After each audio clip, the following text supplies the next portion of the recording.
So psoriasis అనేటటువంటిది most important auto immune disease అండి. So ఇది ఈ మధ్యకాలంలో చాలా ఎక్కువ మందిలో చూస్తూ ఉన్నాం. బేసిక్ రూట్ కాజ్ అనేది అంటే ఎక్కువ శాతం ఆటో ఇమ్యూనిటీ అనేది. సో చర్మం పైన తెల్లని పొట్టు మాదిరిగా వచ్చేటటువంటి ప్యాచెస్ స్టార్ట్ అవుతాయి. అవి రిపీటెడ్గా వస్తూ ఉండడం, ఏదైనా మెడిసిన్ వాడినా మళ్ళీ రిపీట్ అవ్వడం జరుగుతూ ఉంటుంది. ఎక్కువ కాలంగా అంటే మినిమం ఒక 3 months పైన కంటిన్యూగా ప్యాచెస్ కనిపిస్తున్నాయంటే కనుక, రిపీటెడ్గా వస్తున్నాయంటే కనుక సోరియాసిస్గా చూస్తాము. అండ్ మోరోవర్ హోమియోపతిలో దీనికి చాలా మంచి ట్రీట్మెంట్ ఉంది.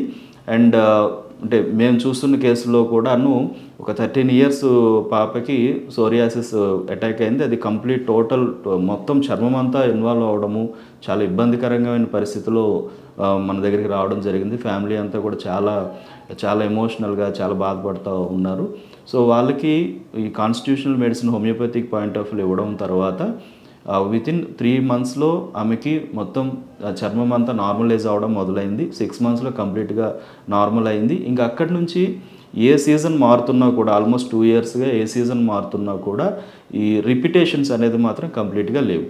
సో అంటే సోరియాసిస్ అనేది తగ్గడం అంటే ఈవెన్ చాలామంది అలోపతిక్ పాయింట్ ఆఫ్ వ్యూలో కూడా మెడికేషన్స్ ఇస్తారు, వేరే అదర్ సోర్సెస్లో కూడా మెడిసిన్స్ ఉన్నాయండి. బట్ రిపీట్ అవ్వడం అనేది మాత్రం చాలా కామన్గా చూస్తాం. సోరియాసిస్ ఎందుకు అంత ఇబ్బంది పెడుతుందంటే ఈ రిపిటేషన్స్ వల్లనే ఇబ్బంది పెడుతుంది. అండ్ మోర్ ఓవర్ చాలా కాంప్లికేట్ అయ్యే అవకాశాలు ఉంటాయి. అంటే వెంటనే మనం సప్రెస్ చేసి రిపీటెడ్ సప్రెషన్స్ వల్ల కూడా అది కాంప్లికేట్ అయ్యి జాయింట్ పెయిన్స్ అంటే ఆర్థరైటిస్ లాంటిది కూడా లీడ్ అవుతూ ఉంటుంది. సో ఇలాంటి కాంప్లికేషన్స్కి వెళ్లకుండా హోమియోపతిక్ మందులు వాడుకుంటే కనుక టోటల్ క్యూర్ ప్రాసెస్ అనేది బాడీకి స్టార్ట్ అవుతుంది, కంప్లీట్ ఇమ్యూనిటీ బెటర్ అవుతుంది, మళ్ళీ రిపీటెడ్గా రాకుండా చూసే అవకాశం అనేది మన హోమియోపతిలో డెఫినెట్గా ఉంటుందండి.